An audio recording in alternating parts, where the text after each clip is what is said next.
Asia কাপে টিকে থাকার ম্যাচে দুর্দান্ত লড়াই করেছে বাংলাদেশ। শেষ বলে আফগানদের হারিয়েছে ৮ রানে। এদিকে প্রথম ১০ ওভারেই ঝড় তুলেছিলেন তানজিদ হাসান তামিম। তার হাফ সেঞ্চুরির কল্যাণে দল পায় দারুণ সূচনা, কিন্তু সেই শুরুর পর ব্যাটিংয়ে এর ধারাবাহিকতা ধরে রাখতে পারেননি লিটনরা। ফলে আশানুরূপ সংগ্রহ করতে না পেরে থামতে হয় ১৫৪ রানে। যদিও আগের দিন প্রেস কনফারেন্সে spin bowling coach Mushtaq Ahmed বলেছিলেন ১৬০-৭০ করলে বোলাররা আটকাতে পারবে প্রতিপক্ষকে। মাঝারি লক্ষ্য সামনে পেয়েও আফগানিস্তানের শুরুটা হয় বিপর্যয়ে। ইনিংসের প্রথম বলেই নাসুম আহমেদের শিকার হন সেদিকুল্লাহ। উইকেটের পাশাপাশি নাসুম নিয়েছিলেন মেডেন ওভারও। দ্বিতীয় ওভারে আরেকটি সুযোগ তৈরি করেছিলেন তাসকিন আহমেদ।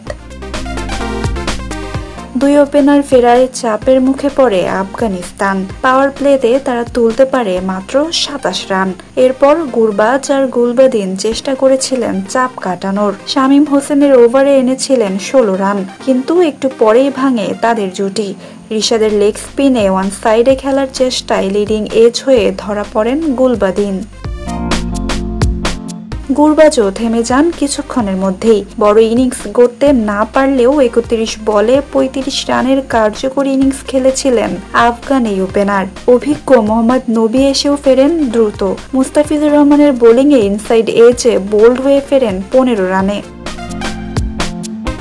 এরপর ম্যাচ ঘুরিয়ে দেওয়ার চেষ্টা করেছিলেন আজমতুল্লাহ ও মুরজাই।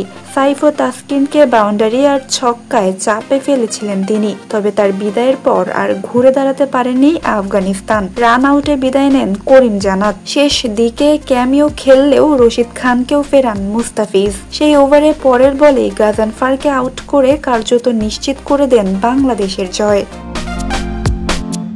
শেষ পর্যন্ত ১৪৬ রানে গুটিয়ে যায় আফগানিস্তান।